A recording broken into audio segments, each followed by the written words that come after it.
그리스도인들에겐 하나님과의 관계가 매우 중요합니다. 이 관계가 깨져 있는 사람은 무엇을 하더라도 하나님을 우선순위에 두지를 않습니다. 그러나 하나님과의 관계가 원만한 사람은 작은 일에도 하나님께 감사와 찬양을 올려드리게 되죠. 우리가 하나님과의 관계를 원만하게 하기 위해서는 여러 가지 신앙의 모습들이 있겠지만 그 중에 영적 겸손이라는 모습을 소개하고자 합니다. 겸손은 나 자신을 낮추고 남을 존중하는 태도를 말합니다. 그러므로 영적 겸손은 자신을 창조하시고 모든 것을 주신 하나님 앞에서 인간의 존재적 한계를 인정하고 오직 하나님의 은혜에 감사하며 자신을 낮추는 태도를 뜻합니다. 이러한 겸손이 하나님께서 기뻐하시는 우리의 아름다운 모습이 되시기를 소망합니다.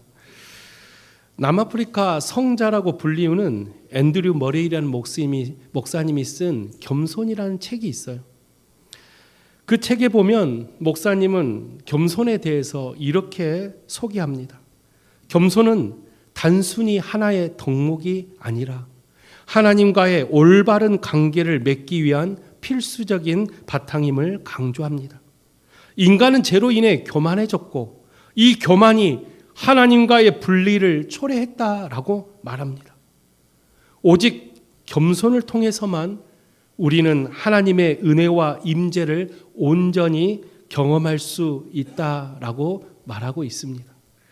그러므로 우리 그리스도인들에겐 영적 성숙과 경건의 모습도 중요하지만 이 겸손이라는 영적 겸손이 우리 그리스도인들에게는 매우 중요하다라고 말할 수 있습니다.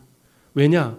영적 겸손은 하나님을 만날 수 있기 때문이죠. 우리의 겸손과 우리의 온유의 모습이 내 생각과 내가 가진 명예를 앞세우는 것이 아니라 그리스도의 영광을 구하는 매우 중요한 일임을 잊지 않으시기를 소망을 드립니다. 옛 속담에요. 겸손은 사람을 머물게 하고 칭찬은 사람을 가깝게 한다라는 말이 있습니다. 제가 이 속담을 봤을 때 가장 먼저 떠오르는 것은 그리스도인들 주변에 과연 얼마나 많은 사람들이 모여 있을까?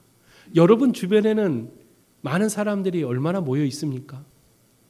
내 주변에 사람들이 없다면 그냥 형식적인 만남, 의무적인 만남으로 내 주변에 사람들이 있다면 그리스도의 향기 나는 사람이 아닙니다.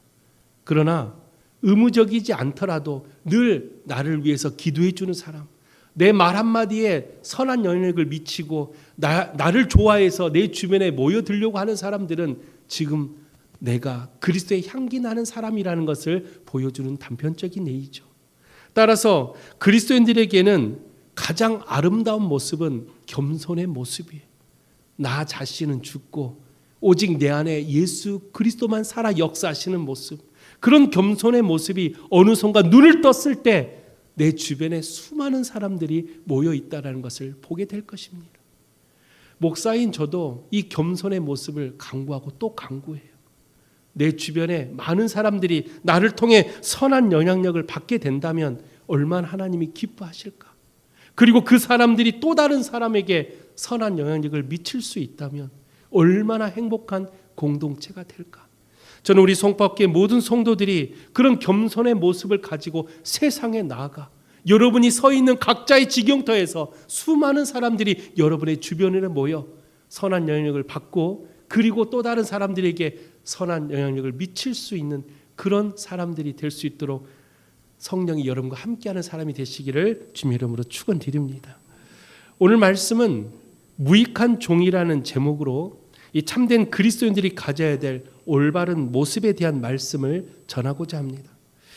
오늘 말씀을 보면서 그리스도인들이 가져야 될 올바른 모습이 무엇일까? 우리는 어떤 모습으로 지금 세상에 비춰져 살고 있을까? 그런 생각을 여러분 해보셨어요? 나를 다른 사람들이 어떻게 보고 있을까? 나를 어떻게 판단하고 있을까? 내가 내 동네에서 나를 바라보는 이 동네 주민들의 시선에는 나는 어떤 사람으로 비춰져 있을까? 또 내가 다니는 직장, 또 내가 속하는 교회 공동체, 그리고 심지어 나를 잘 안다고 말하는 우리의 가정 안에서도 과연 나는 어떤 사람으로 비춰지고 있을까? 오늘 이 말씀을 통해서 그리스도인의 올바른 모습을 여러분 깨달으시기를 주님의 이름으로 축원드립니다. 오늘 말씀은 제자들의 요청에서 시작이 돼요. 제자들은 주님께 요청합니다. 우리에게 믿음을 더해달라라고 말을 해요. 왜 이런 요청을 했을까 봤더니 오늘 우리가 읽지 않았지만 본문 앞의 내용이 예수님께서 제자들을 가르치는 내용이 나오는데 그 내용에 보니까 용서에 대한 내용을 가르쳐요. 그리고 그 용서는 7번이라도 그 죄 지은 사람을 용서하라고 가르칩니다. 이러한 가르침은 제자들에게 있어서 매우 어려운 가르침이었습니다. 제자들은 예수님의 가르침을 도저히 이행할 수 없는 상태였죠. 그래서 제자들은 자신 스스로 할 수 없기에 기적과 이사를 보여주는 예수님을 찾아가 주님께서 가르쳐 주신 그 말씀을 내가 지키고자 주님 나에게 믿음을 더해 주십시오 라고 오늘 본문의 말씀이 그렇게 시작을 하는 것입니다. 그리고 예수님은 그런 연약함을 인정하는 제자들의 모습을 보면서 그 제자들에게 2가지로 예수님은 답을 합니다. 그 2가지의 답이 바로 우리 그리스도인들이 가져야 될 모습이며 앞으로 나아가서 우리가 살아가야 될 삶의 모습임을 깨닫는 복된 시간이 되시기를 소망합니다. 이 첫 번째 모습은 바로 겨자씨 하나를 만한 모습입니다. 오늘 본문 6절이죠. 주께서 이르시되 너희에게 겨자씨 하나를 만한 믿음이 있었다라면 이 뽕나무더러 뿌리가 뽑혀 바다에 심겨라 하였을 것이요 그것이 너희에게 순종하였으리라. 예수님은 제자들에게 겨자씨 하나의 비유를 드셨습니다. 믿음을 더해달라는 제자들의 요청에 보잘것없는 볼품없는 겨자씨 하나에 대한 비유를 예수님은 제자들에게 하였죠. 왜 이런 비유를 들었을까? 많은 비유들이 있었을 텐데 왜 겨자씨 같은 볼품없고 보잘것없는 이 겨자씨에 대한 비유를 했을까? 유대인들 사이에서는요, 이 겨자씨는 가장 작은 씨앗이라고 인식되어져 있었습니다. 따라서 겨자씨를 이야기하는 순간 가장 볼품없는, 가장 보잘것없는 것으로 치부되고 있었다라는 것이죠. 그런 겨자씨를 들어 예수님은 제자들에게 비유를 했던 것입니다. 겉으로는 보잘것없고 아무런 능력 없는 겨자씨처럼 보일지라도 예수님은 그 겨자씨 안에 담겨져 있는 잠재적 능력을 깨닫고자 예수님은 이 비유를 들었던 것입니다. 또한 겨자씨는 작잖아요. 그래서 내가 뭘 할 수 있겠어? 나는 아무것도 할 수 없다라는 자신의 연약함을 인정하는 것이 바로 이 겨자씨의 비유의 핵심입니다. 많은 사람들은 일단 내가 뭔가 많아야 되고 거대해야 어떤 일을 할 수 있다라고 생각을 합니다. 그래서 사람들은요, 가진 척을 해요. 있는 척을 합니다. 또 아는 척을 해요. 자신이 겨자씨라는 것을 인정하지 않죠. 왜요? 다른 사람들보다 내가 더 뛰어나다라는 것을 은연중에 내세우고 싶은 게 사람의 마음입니다. 누가 나를 업신여기거나 누가 나를 무시하면 참을 수 없는 사람들이 많아요. 저도 그랬거든요. 저도 목회를 하면서 이 청년들이 도발을 해요. 목사님, 목사님은 늘 교회만 다니시니까 이거 스포츠는 잘 못하시죠? 제가 어떻게 했다 그랬어요? 밤에 몰래 가서 연습하고 자 청년들 나가자 그래가지고 볼링 치면 제가 볼링 200점도 넘어갑니다. 청년들이 깜짝 놀라죠. 목사님 원래 이렇게 잘하셨어요? 그러면 하나님의 은혜입니다. 그리고 또 밤에 가서 몰래 연습하고 또 한 번 어떤 청년이 야구는 못 하시겠지 하고 스크린 야구장 갑니다. 그럼 다음 주에 가자. 그리고 그날 저녁에 몰래 가서 연습을 합니다. 그리고 다음 주에 딱 가서 시발 10번 치면 9번을 쳐요. 청년들이 깜짝 놀랍니다. 목사님 야구도 원래 잘하셨어요? 주님의 은혜입니다. 사람은 대부분 누군가보다 앞서가고자 하는 마음이 있어요. 잘나 보이고 싶은 마음, 뭔가 사람들에게 칭찬받고 싶은 마음, 다른 사람이 우러러 보고 싶은 마음, 그런 마음은 사람이라면 누구나 가지고 있어요. 그런데 이게 더 악해지면요, 우리가 어떤 세상에서 전투를 하더라도, 전쟁을 하다 보면 전쟁에서 이길 수 있는 건 뭐야? 사람이 일단 많아야지, 군사가 많아야지 라는 생각을 제일 먼저 갖게 됩니다. 아무리 뛰어난 실력을 갖고 있다 할지라도 100명과 1명이 싸우면 누가 이길까요? 당연히 100명이 이기겠죠. 그래서 사람들은 일단 거대해야 돼. 자신을 자꾸만 부풀려요. 다른 사람 위에 있으려고 자신을 자꾸만 부풀리다 보니 이게 허영이 되고, 이게 자꾸만 다른 사람을 속이는 거짓이 되게 시작합니다. 우리는 잘 알아야 돼요. 예수님은 우리 보고 겨자씨 하나일 만한 사람이 되래요. 보잘것 없지만 그 겨자씨는 나중에 30배, 60배, 100배로 자라는 놀라운 능력이 담겨져 있다는 거예요.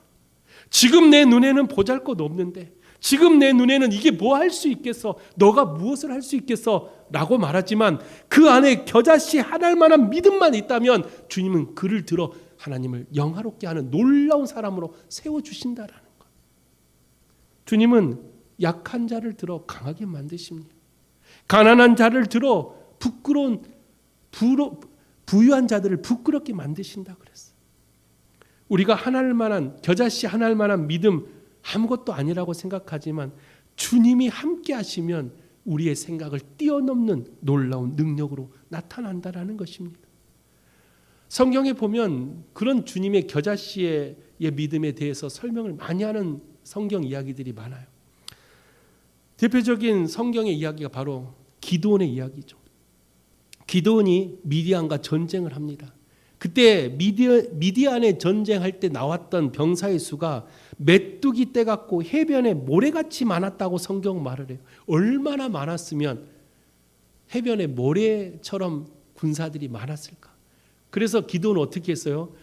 저 많은 군사들 앞에 내가 어떻게 이길 수 있을까 하고 백성들을, 야, 전쟁에 나갈 사람 빨리 다 와, 다 이쪽으로 모여 했는데 결국 하나님은 기드온에게 붙였던 사람은 몇 명입니까?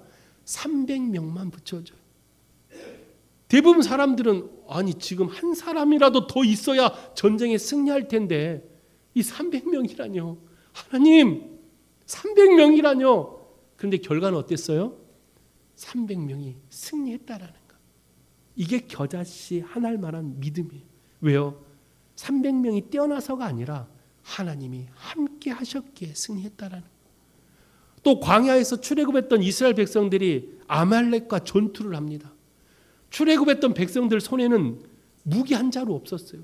헐레벌떡 애굽을 나왔기 때문에 아무것도 가지지 못했던 이 이스라엘 백성들에게 아말렉이라는 족속은 거대한 족속이었어요. 싸우면 백전백패합니다. 그때 하나님은 이 이스라엘 백성들에게 뭘 주었습니까? 모세를 통해 놀라운 은혜를 부어줘요. 모세가 말합니다. 아론과 훌을 데리고 산 꼭대기로 올라가요. 지금 앞에는 한참 전쟁이 진행되고 있는데 모세와 아론, 훌, 당시의 백성들을 이끄는 지도자들이 산 꼭대기로 올라가요. 거기서 뭘 했어요? 기도를 했다라는 거예요. 결국 결과는 어땠습니까? 전쟁에서 이스라엘 백성들이 승리했다라는 거예요. 이게 겨자씨 하나일 만한 믿음이라는, 보잘것 없고 도저히 싸워서 이길 수 없다라고 생각하지만 겨자씨 하나만큼 작은 믿음이라는 것만 가지고 있어도 주님은 그 믿음을 통해 역사하신다는, 내가 하는 게 아니에요. 내가 이루는 게 아니라 하나님이 함께 하시는 거예요. 주님이 나를 통해 역사하시는 거예요. 그런 믿음을 가지는 사람이 되시기를 주님의 이름으로 부탁을 드립니다. 수많은 세상적인 사람은 지금도 많은 것을 가지려고 다른 사람 것을 빼앗고 다른 사람들에게 상처를 주고 다른 사람들을 실족하게 하고 있는 사람들이 우리 주변에 너무나도 많다라. 더 안타까운 건 그리스도인들조차도 자꾸만 눈에 보이는 것을 거대하게 부풀리려고 자꾸만 다른 사람들을 상처를 주고 있다라는 거. 내가 많은 권력을 가져야, 내가 많은 사람들을 가져야 뭔가 이룬 것처럼, 뭔가 해낸 것처럼 그런 마음속에 교만의 영이 찾아오면 우리는 아무리 많은 것을 가졌다 할지라도 해가 뜨면 시들어버리는 들에 피는 꽃과 같은 사람이에요. 주님이 함께 하시면요, 보잘것없는 겨자씨 한 알도 하나님이 놀라운 능력으로 만들어 주시는 거예요. 저는 우리 성밖에 모든 성도님들이 세상을 살아가는 데 있어서 눈에 보이는 거대한 것을 붙잡으려고 하는 것이 아니라, 보잘것없지만 나는 아무것도 할 수 없는 겨자씨 같은 볼품없는 사람이지만 주님 나와 함께 해달라고, 주님 나를 통해 역사해 달라고, 그런 간절한 믿음으로 고백한다면 주님은 그런 자를 통해 역사하신다라는 거예요. 그런 믿음을 가지시는 우리 사랑하는 모든 송파교회 성도들이 되시기를 주님의 이름으로 축원드립니다. 그러므로 겨자씨 한 알만한 믿음은요, 내가 가진 지식을 내려놓으라는 주님의 가르침이에요. 겨자씨 한 알만한 믿음은 내가 가진 경험을 내려놓으라는 거예요. 내가 가진 고정관념들, 너 그거 안 돼, 야 너 할 수 없어, 그런 모든 내 생각들을 내려놓는 게 바로 겨자씨 한 알만한 믿음입니다. 그 겨자씨 한 알만한 믿음을 가지시고 세상을 향해 나아가시기를 부탁을 드립니다. 왜요? 세상은 하루가 멀다 않고 매일이 영적 전투입니다. 매일이 영적 전투를 우리는 하고 있어요. 여러분 아직도 그 전투를 하려고 자꾸만 눈에 보이는 것을 거대하게 부풀리고 있습니까? 그러니 그 영적 전투에서 매일 패배하는 것입니다. 매일 지는 거예요. 우리의 영적 전투에서 승리할 수 있는 유일한 방법은 눈에 보이는 것을 부풀리는 것이 아니라 살아 역사하시는 주님을 붙드는 거예요. 그 주님의 옷자락만 붙들고 있으면 우리는 모두가 다 승리할 수가 있다라는 거예요. 제가 여러분에게 말씀드렸잖아요. 전쟁에서 승리하는 사람은 마지막 성에 돌아올 때 개선 장군의 뒤만 따라오면 승리자가 되는 거예요. 내 팔이 하나 잘려 나갈지라도, 다리가 하나 잘려 나갈지라도, 피를 흘리고 머리가 깨져 있을지라도 마지막 개선 장군 뒤만 따라가면 우리는 승리자가 되는 거예요. 근데 자꾸만 우리는 그 승리자보다 앞서가려고 하니, 그 개선 장군보다 내가 무언가를 이루고자 하니 우리는 백전백패하는 것입니다. 사랑하는 송파교회 성도 여러분, 우리의 영적 전투를 승리케 하시는 분은 오직 주님 한 분뿐인 것을 여러분들 믿으시기를 부탁을 드립니다. 다윗과 골리앗 싸움을 보더라도 누가 이겨요? 당연히 다윗이 이기게 돼요. 왜? 다윗은 주님과 함께하는 사람이었기 때문에. 제가 여러분들 보시기에 제가 싸움을 잘할 것 같습니까? 못할 것 같습니까? 제가 고등학교 들어갈 때 키가 153이었어요. 몸무게는 50 조금 넘었습니다. 반에서 늘 1번 아니면 2번이었어요. 그러다 보니까 제가 제일 고민했던 게 뭐였냐면, 학교에 혹시 괴롭힘이 있지 않을까? 혹시 나쁜 친구들, 나쁜 형들이 나를 괴롭히진 않을까? 그래서 제가 얼마나 키가 크려고 몸집을 거대하게 하려고 밥을 얼마나 많이 먹은지 아세요? 키를 크려고 매일 철봉에 매달려 있고 결국은 안 크더라고. 그런데 어느 날 교회에서 그때 당시 이재방 목사님이라는 목사님이 설교를 하는데 이 다윗과 골리앗 이야기를 쭉 하는 거예요. 이 다윗과 골리앗 이야기를 하는데 어렸을 때부터 이야기를 알고 있었는데, 그때 그 목사님이 하는 게, 다윗은 작은 소년이었다. 내 앞엔 거대한 골리앗이 서 있어요. 그런데 다윗이 골리앗을 이길 수 있었던 것은 주님과 함께하는 사람은 골리앗이 아닌 그 어떤 산이라도 무너뜨릴 수 있다라고 그 목사님이 막 이야기하는데, 그때 내 마음속에 지금 나는 작고 보잘것없는 나인데 내가 저 다윗과 같은 사람이 돼야 되겠다. 내가 지금 키가 크고 뭐 몸무게를 늘리는 게 문제가 아니구나. 내가 다윗처럼 하나님을 내 안에 모셔야 되겠다라고 그때부터 기도하기 시작했어요. 그랬더니 고등학교 3년 동안 단 한 번도 괴롭힘을 당하지 않았어요. 할렐루야. 이거 하나님의 은혜입니다. 제가 무서워서가 아니라 제가 이렇게 싸움을 잘해 보일 것 같이 생겼어도 그때는 아니었어요. 지금은 우리 동로에서 목사님들이 저보고 별명이 산적이라고 불러요. 살을 빼든지 해야 되는데 저보고 산적이래. 무섭대. 뭐가 무슨, 목사님 힘이 너무 세서 지나가다가 어깨만 부딪혀도 어깨가 바스러질 것 같아. 내가 이렇게 강한 사람이 되었나? 이 다 모든 것이 하나님의 은혜다. 지금은 주님과 함께하는 이 목회의 길이 힘들지만 그럼에도 나와 함께하신 하나님 때문에 내가 어디를 가더라도 승리하고 있구나. 내가 어디를 가더라도 하나님 나와 함께하고 계시구나. 이 겨자씨만한 작은 믿음일지라도 주님은 그 믿음을 통해 놀라운 역사를 우리에게 보여주고 있다라는 거예요. 우리는 그런 믿음을 가진 사람들이 되어야 됩니다. 지금 당장은 아니지만 잠재 능력이 뛰어난 사람, 그런 사람들이 되어야 돼요. 그런 사람들이 되려면 지금 무언가를 자꾸만 하려고 하지 마세요. 하나님이 나를 통해 역사하심을 기다리십시오. 하나님이 나를 통해 역사하실 것을 기도로 기다리십시오. 그렇다면 언젠간 때가 되면 하나님은 반드시 역사하실 것입니다. 그런 경험을 하는 우리 사랑하는 모든 성도님들이 되시기를 부탁을 드립니다. 그래서 오늘 본문에도 보면 그 겨자씨 한 알만한 믿음이 뭘 옮긴다 그랬어요? 뽕나무 뿌리를 옮긴다라고 오늘 본문을 말을 해요. 이 뽕나무는요, 당시 유대 사회에서 가장 뿌리가 깊고 가장 뽑기 힘들었던 나무 중에 하나가 바로 뽕나무였어요. 쉽게 말하면 사람의 힘으로는 뽑을 수 없는 나무가 뽕나무였다라는 거예요. 그런데 예수님은 비유를 들기를 겨자씨 한 알만한 작은 믿음이 이 강하고 뿌리 깊은 이 나무였던 뽕나무를 뽑는 것도 모자라 뽑아가지고 바다에다 던지면 던져진다라는 거예요. 그게 지금 연약하고 보잘것없는 제자들, 이 이스라엘 백성들 너희지만 주님이 함께하는 사람은 그 어떤 것도 다 무너뜨리는 놀라운 힘을 가진 사람들이다. 걱정하지 마. 그게 예수님이 제자들에게 했던 첫 번째 이야기였어요. 두 번째로 예수님은 제자들에게 무익한 종이 되라고 말씀을 하세요. 이 무익한 종이라고 되라고 했을 때 들었을 때 첫 마디가 아이고 다른 건 몰라도 무익한 사람이 되라고요? 그건 조금 주님 다른 단어 없습니까? 무익하다뇨. 내가 보잘것없고 쓸데없는 사람이라뇨. 그런데 이 무익한 종이라는 단어에는 엄청난 은혜가 담겨져 있어요. 예수님은 당시 이 보편적인 삶의 형태를 가지고 비유를 듭니다. 그 비유가 뭐였냐? 오늘 두 번째 비유가 바로 주인과 종의 비유였어요.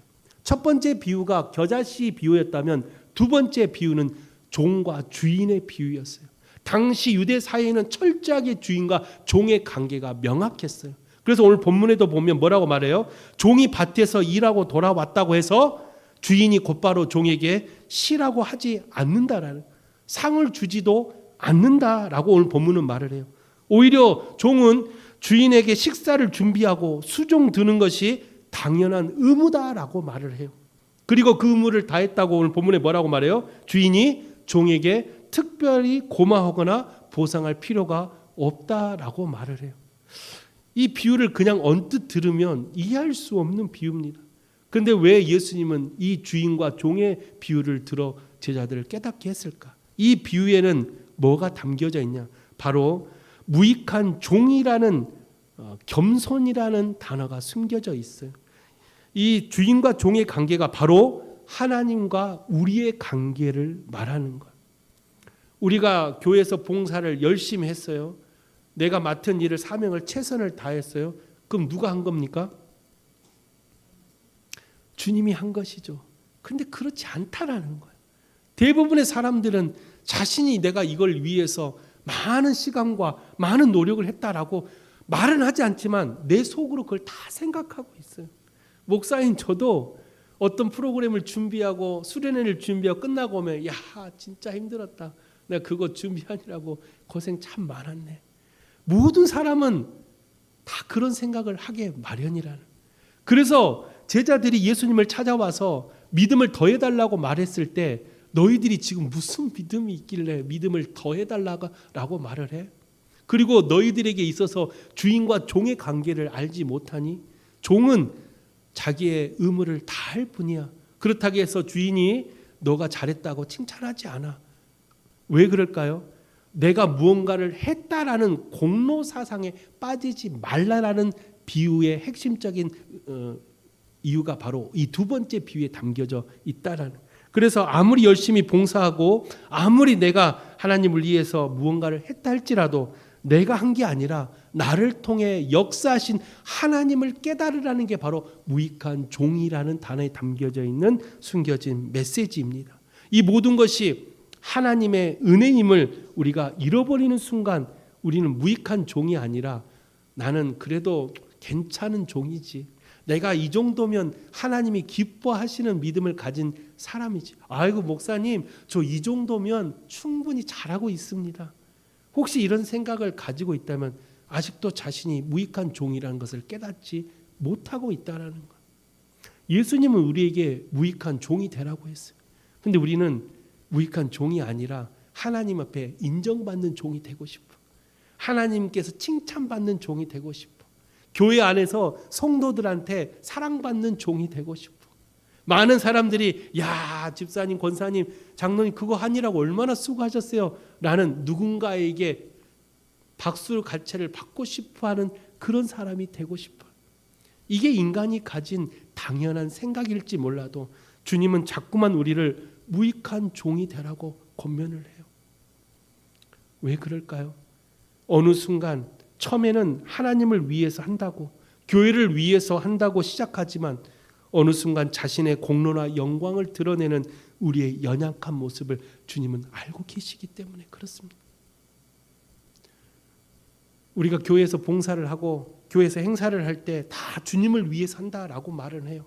그러나 꼭 행사가 끝나고 프로그램이 끝나면 상처받는 사람들이 생겨요. 왜 그럴까요? 처음에 시작은 하나님을 위해서 한다고 하지만 결국은 자신의 공로나 영광을 드러내거나 혹시 그걸 알아주지 않으면 마음속에 서운함이 찾아오기 때문에 그렇습니다. 그래서 주님은 철저하게 내가 무익한 종이 되라. 스스로가 무익한 종이 돼서 어떠한 공로도 어떠한 영광도 내가 받는 것이 아니라 모든 것이 나를 통해 역사하시는 주님을 바라볼 수 있는 그런 믿음을 가지라는 게 바로 무익한 종이라는 단어입니다. 바울 사도는 이 무익한 종을 누구보다도 잘 알고 있었어요. 그래서 바울 사도가 고린도전서 3장 6절 7절에 이렇게 고백합니다.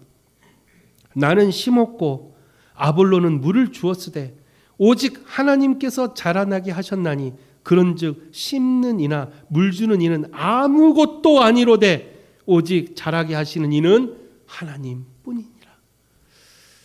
바울 사도가 고백한 이 말씀은 무익한 종을 보여주는 아주 표본적인 말씀이에요. 다윗은 많은 전쟁에서 승리했지만 항상 하나님께 영광을 올려드렸기에 마음에 합한 자라고 하나님이 말씀하셨어요. 바울도 가진 게 많은 사람이었어요. 능력이 뛰어난 사람이었습니다. 그러나 그 모든 것을 배설물로 여길 만큼 무익한 종의 삶을 살았어요. 나는 보잘것없는 사람이다. 나는 아무것도 아니다.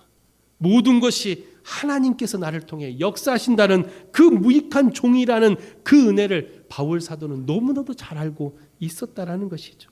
그래서 바울 사도는 하나님께서 그 바울을 통하여 놀라운 역사들을 경험케 했고 오늘도 우리는 성경 신약 27권 중에 절반을 바울 사도의 글로 우리는 말씀을 보고 있다라는 것을 우리는 잊지 말아야 한다라는 것이죠. 사랑하는 성도 여러분, 여러분의 삶은 어떻습니까?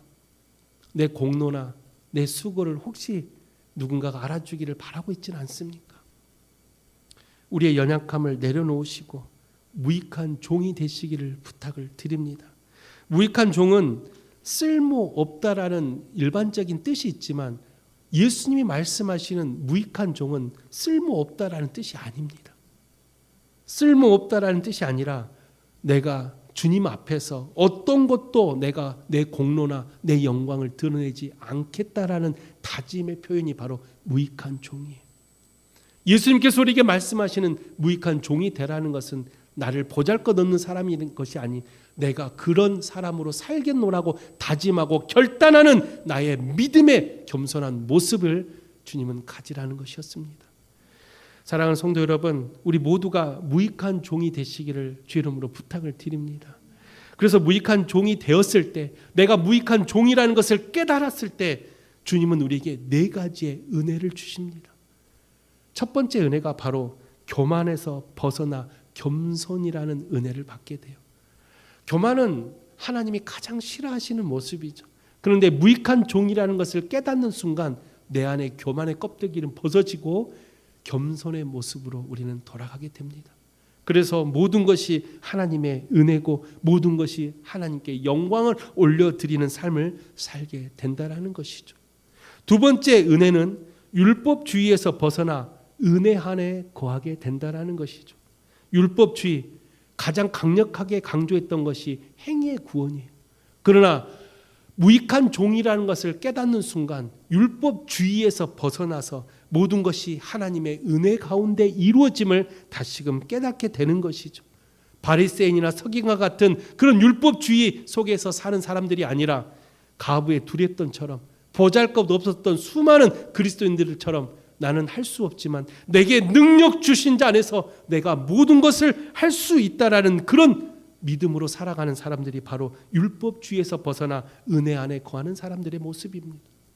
세 번째 은혜는요, 무익한 종이라는 것을 깨달았을 때 우리는 오히려 좌절하지 않고 꾸준히 섬길 수 있는 은혜를 받게 됩니다. 내가 무익한 종이라는 것을 주님이 나에게 무익한 종이라는 은혜를 깨닫게 했을 때 우리는 좌절하지 않아요. 그런데 그 은혜를 깨닫지 않았을 때는 내가 보잘것없고 볼품 없을 때는 자꾸만 좌절해요. 특히 우리 청소년들이 가장 많이 좌절을 언제 하는지 아세요?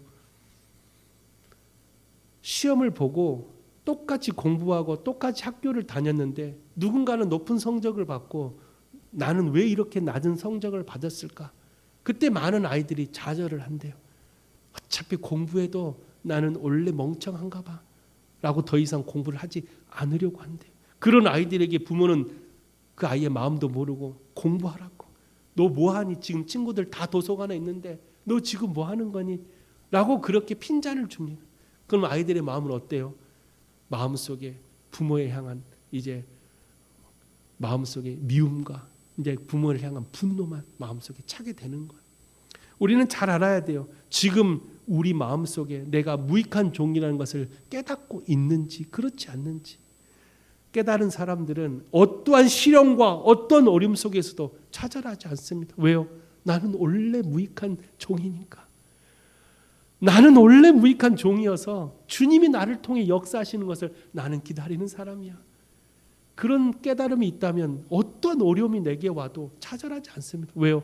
소망이 있거든요. 기다림이 있거든요. 나를 통해 역사하실 주님을 나는 바라보고 있거든요. 왜 좌절합니까? 왜 낙심합니까? 내가 아직도 뭔가 되는 것처럼, 내가 뭔가 다른 사람들처럼 할 수 있다라는 내가 가진 지식과 내가 가진 능력을 아직도 내려놓지 못하기 때문에 좌절하는 것입니다. 사랑하는 성도 여러분, 우리는 좌절하지 않고 꾸준히 섬길 수 있으려면 무익한 종으로서 나를 통해 역사하신 주님을 만나시기를 주님의 이름으로 축원드립니다. 마지막 네 번째 은혜는 내가 무익한 종이라는 것을 깨달았을 때 진정한 하나님의 사랑을 깨닫게 됩니다. 사랑 다 알죠? 하나님의 사랑 우리는 안다라고 생각해요. 그런데 진정한 하나님의 사랑을 알고 있는 사람은 많이 없어요. 하나님의 사랑은 값없이 주시는 아가페적인 사랑. 그걸 어떻게 인간이 깨달을 수 있겠습니까? 말로는 사랑한다, 말로는 내가 너를 위해서 다 해주겠다라고 말하지만 환경이 어려워지고 조건이 맞지 않으면 어느 순간 내 마음은 돌아서게 되는 게 인간이 가진 마음이에요. 교회 안에도요, 성도들끼리 사랑합니다라고 끊임없이 말을 해도 어느 순간 내 마음속에 분노가 오고 내 마음속에 상처를 주는 사람을 만나면 그 사랑은 온데간데 없어져요. 그렇게 설교를 통해서 원수까지도 사랑하세요 라고 아멘 했던 사람들도 막상 원수를 만나면 어때요? 너 죽고 나 죽고예요. 사랑은 온데간데 없어요. 왜 그럴까요? 아직도 내가 무익한 종이라는 것을 깨닫지 못하기 때문에 그렇습니다. 우리는 무익한 종입니다. 내가 할 수 있는 건 아무것도 없어요. 나를 통해 역사하시는 주님이 있기에, 또 나를 통해 이 세상 모든 것을 하나님을 통해 역사하시고자 하는 은혜가 있기에 오늘도 나는 무익한 종이라는 것을 고백할 수 있어야 돼. 그런 무익한 종이라는 것을 깨달았을 때 우리는 진정한 하나님의 사랑을 깨닫게 되는 것입니다. 사랑하는 성도 여러분, 우리 모두가 무익한 종임을 깨달으시기를 주의 이름으로 축원드립니다. 나의 공로가 아닌 모든 것이 주님의 은혜임을 깨달아야 합니다. 우리가 예수님을 믿고 따르는 것은 우리가 대단해서가 아니라 주님께서 우리를 너무도 사랑하셔서 우리의 죄를 대신 짊어지신 주님의 은혜가 있기 때문입니다. 이제 우리의 삶은 이 은혜에 대한 마땅한 반응이 있어야 되겠습니다. 오늘 하루도요. 그리고 여러분이 살아가는 삶 가운데 주님의 명령에 따라 겸손히 섬기며 마침내 주님, 저는 그저 하여야 할 일을 한 무익한 종일 뿐입니다 라고 고백할 수 있는 그런 여러분들이 되시기를 주님의 이름으로 축원드립니다.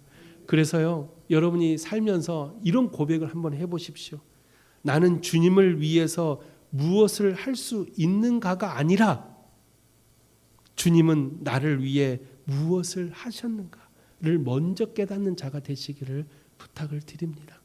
나를 통해 역사하신 주님을 만날 때, 나를 통해 주님의 은혜를 깨달을 때 여러분 무익한 종으로서 평생 하나님과 함께하는 복된 사람이 될 수 있다는 것을 잊지 않으시기를 주님의 이름으로 축원드립니다. 기도하겠습니다. 거룩하신 하나님 아버지, 우리는 무익한 종이 되고 싶습니다. 나는 아무것도 할 수 없는 무익한 종이며 나는 아무 능력이 없는 무익한 종입니다. 그런데 주님이 나와 함께 하심으로, 내 안에 주님이 역사하심으로 나에게 놀라운 능력이 나타나고 나를 통해 놀라운 생명력이 살아나며 나를 통해 죽어가는 사람들이 다시 살아날 수 있는 하나님의 놀라운 은혜를 내게 부어줬다면 주님, 그 은혜를 마음속에 품고 오늘 또 겸손한 자리로 아버지 나의 발길을 인도하여 주시옵소서. 언제나 주님의 그 사랑 안에 거하여 내가 겨자씨 하나일 만한 믿음을 가질지라도 그 믿음이 수많은 역사를 일어나게 하고 수많은 능력을 경험케 할 수 있다면 주님, 나는 겨자씨처럼 볼품없는 사람이 되겠습니다 라는 그런 고백으로 살아가는 우리 살아가는 모든 송파교회 성도들이 될 수 있도록 주님 역사하여 주시옵소서. 오늘도 그 주님 앞에 내 모든 것을 내려놓고 나의 공로와 나의 영광이 아닌 오직 하나님의 영광을 위해 살아가는 우리 살아가는 모든 성도들이 되기를 간절히 바라오며 살아 역사하신 예수 그리스도 이름으로 기도하옵나이다. 아멘.